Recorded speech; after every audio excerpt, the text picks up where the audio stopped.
I'm up early as usual as the sky begins to lighten, and I eat as I pack and wonder if maybe going forward in my backpacking career, I forego a stove altogether. Stuffing the kitchen in blueberry, my new Granite Gear pack, I realize I left my pot, my filter, and the water bottle down on the rocks by the dock.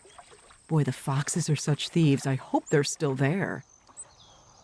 It's dead quiet, even on the dive boat. And I see a bit of bright blue tucked into the rocks, and the kit, it's right there where I left it. And what a gift to come down here in this moment. Something I would have missed had I not left the filter. A magical sunrise at the end of the long cove, perfect reflections of the boreal forest in still water, turning orangey yellow.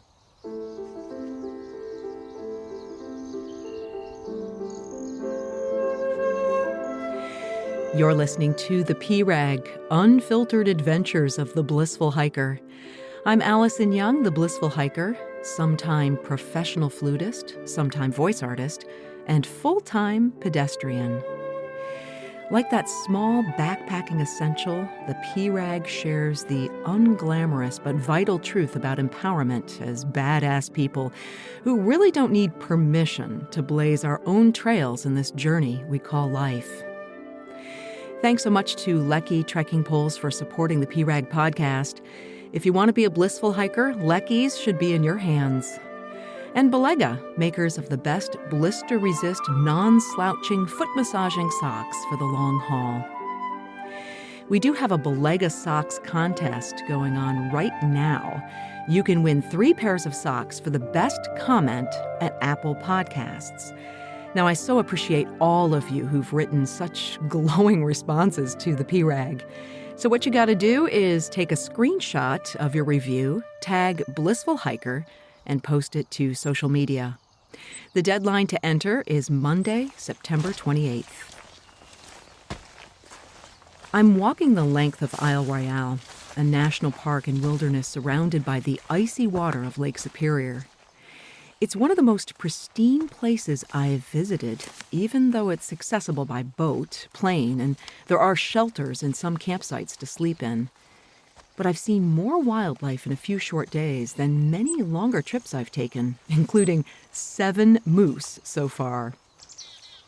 Like a lot of trails, though, it's a green tunnel for miles, and I walk in and out of swampy, mosquito-infested, brackish wetlands along usually sturdy boardwalks.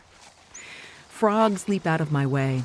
A swan lets out a car horn honk that would make Gershwin proud.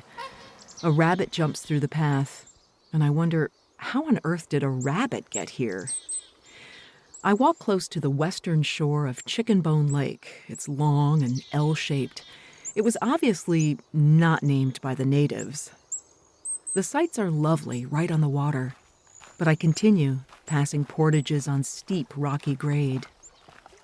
At Lake Ritchie, a sign tells me there's an algae bloom here, so not to drink or wash. Apparently, no filter can clean water with an algae bloom. I meet some people coming my way. One who tells me she has the exact same buff I'm wearing in my hair. Another asks if I've seen moose yet. I hold back, telling him I've seen 7 already. You will, I tell him with a hopeful smile. I promise. This hike is not fast. It's not hard, and really I don't walk that many miles. I arrive at Moskey Basin midday, and it's likely due to this weird summer and COVID closing things down. It's totally deserted. And again, the very best shelter, shelter number 2, is available. I think of that line from Sally Coslow. She was the editor of Mademoiselle. She says, "Learn to recognize good luck when it's waving at you, hoping to get your attention." I take the shelter, grateful for all the good luck that's been waving at me this whole hike.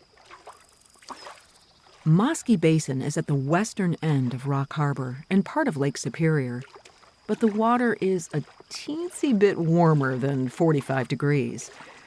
I sit on the rock shelf in the sun with my feet soaking. A brown toad lies next to me in the sun before shimmying towards cooler moss. Crickets hop with loud clicks. Butterflies land in my drying socks, their long tongues uncoiling to suck out the salt. No one's here, so I take advantage and strip down to nothing. But I've never been much of a diver right in, and it's a slow process for me. My bottom on the sloping algae-covered rock, with one foot in a crack below the surface, holding me steady so I don't slide all the way down before I'm good and ready. Finally, I dunk under with a scream and scratch my scalp clean with my nails. I was tentative at first to go in, but glad I did, feeling so refreshed. But what's this on my legs? Pine needles? Pine needles that are moving. Oh my God, leeches! Hundreds of them, tiny wriggling strips of mucus suction tightly to my legs. I try to pull one off and he suctions directly to my fingers. Ow, ow, God! I can feel their little bite as they dig in. It's a nightmare of African queen proportions. I purposely don't take all that much with me when I backpack, but I do have a mini Swiss Army knife with tweezers. Well, it's a two-step operation, pulling each one off as they stretch out, still suction to me. Once they release, I have to take a small piece of wood to remove them from the tweezers and then rub them onto the rock. Okay. I think I have them all off my legs, but let's just make sure. I check my calves and the creases behind my knees, and then I go between my toes, one after another. Had I mentioned already that these little nasties are green? Not when they're full of blood. God. On my right foot, between my pinky and fourth toe, it's a war zone. A pile of red bloated leeches squirming in that tiny crevice. Okay. I pick them off one at a time, and each one bursts with my fresh blood. Well, there's only one thing to do right now. Just take the rest of the afternoon off, lie in the sun, and read my book.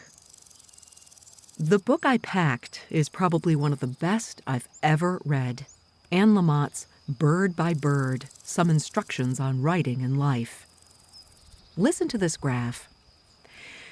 Writing and reading decrease our sense of isolation. They deepen and widen and expand our sense of life.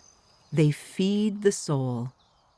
When writers make us shake our heads with the exactness of their prose and their truths, and even make us laugh about ourselves or life, our buoyancy is restored.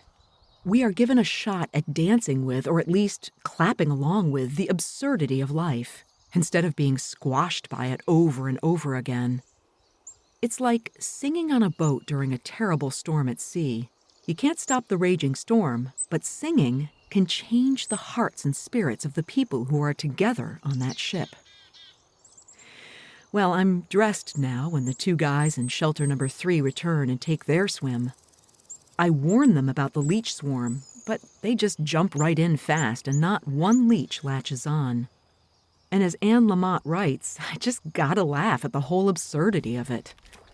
And for my second swim, I jump right in.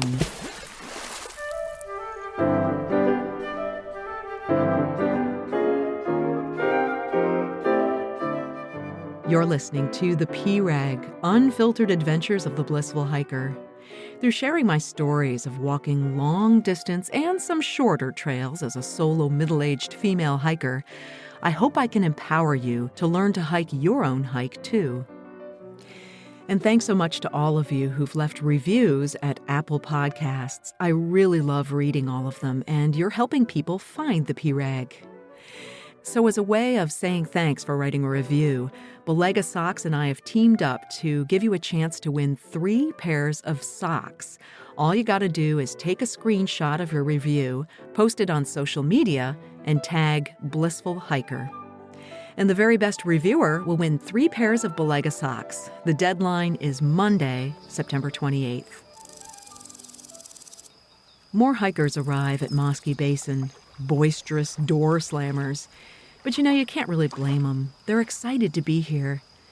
But it kind of causes me to need a little bit of space.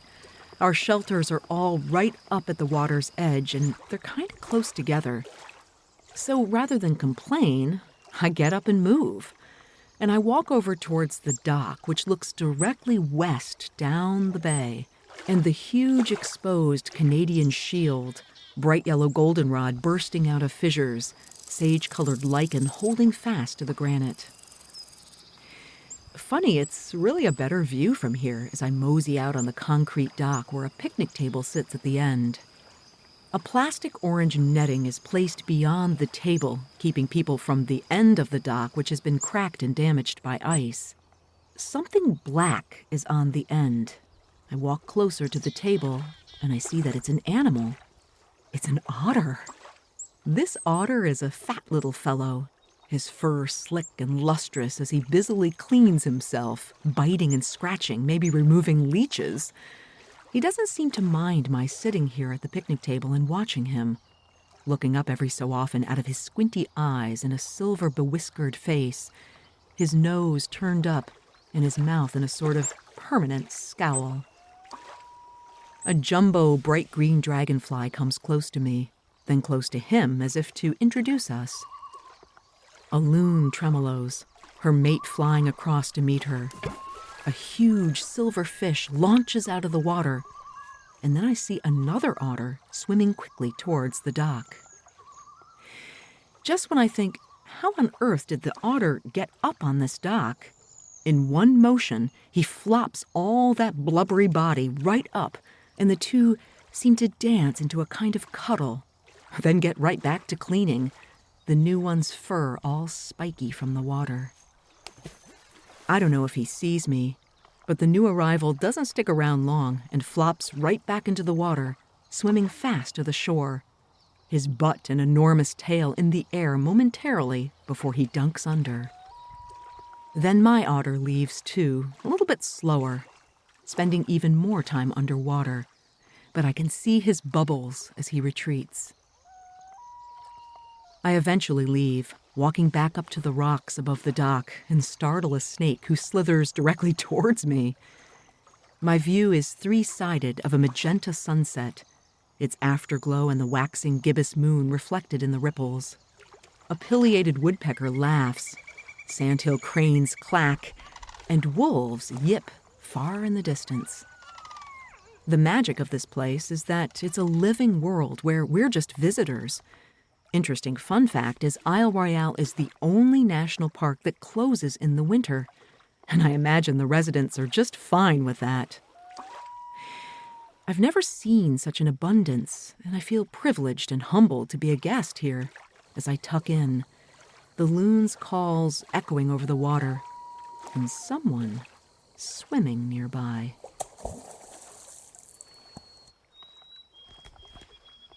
It's funny that when I awaken, it's as though the sky had never gone to sleep. Orange, magenta, lavender, and pink in a swirl of color, so present and overwhelming, I feel bathed in its glow. I suddenly remember that wise old saying about red skies in the morning, sailors take warning.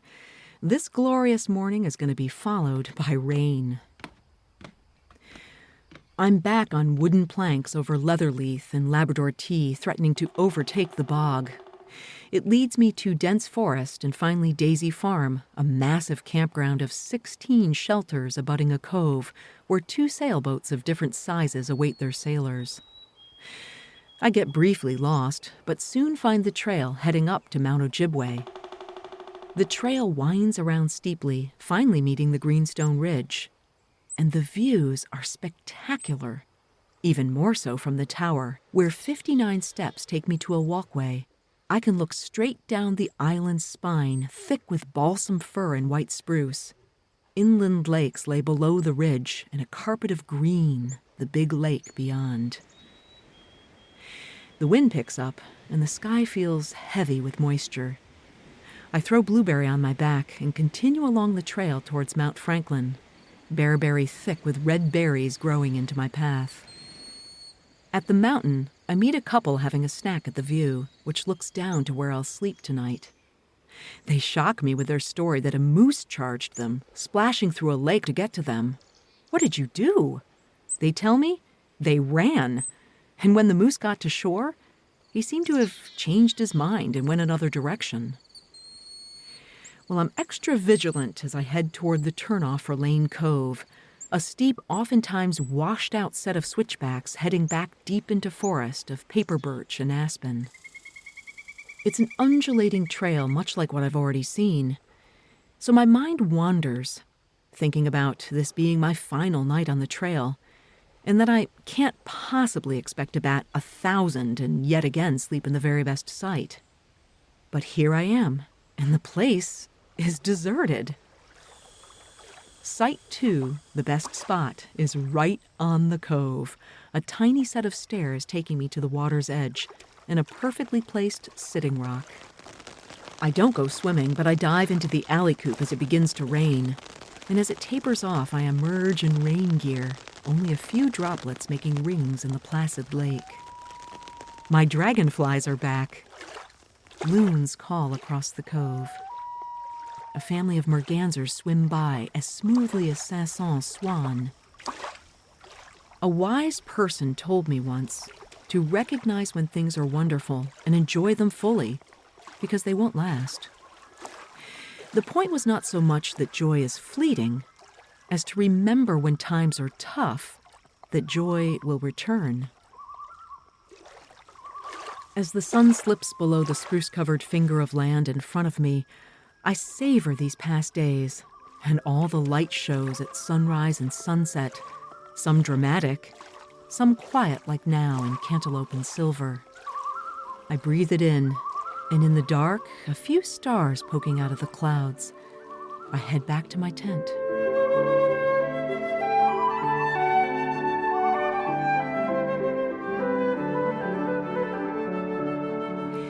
You can win 3 pairs of Belega socks by posting a review of the P-Rag at Apple Podcasts. Just write a review, take a screenshot, post it to social, and tag me, Blissful Hiker. A shout out to Lecky Trekking Poles for supporting the P-Rag podcast. If you want to be a blissful hiker, Lecky's should be in your hands. You can listen to more episodes of the P-Rag where I complete the first section of the Te Araroa, New Zealand's long pathway. It's all at the website, blissfulhiker.com. Next week, I'll actually be away walking another trail in Minnesota up in the Boundary Waters Wilderness area. We're going to round out this hike and then move on to the Kekakabik Trail. Until then, my friends, happy trails.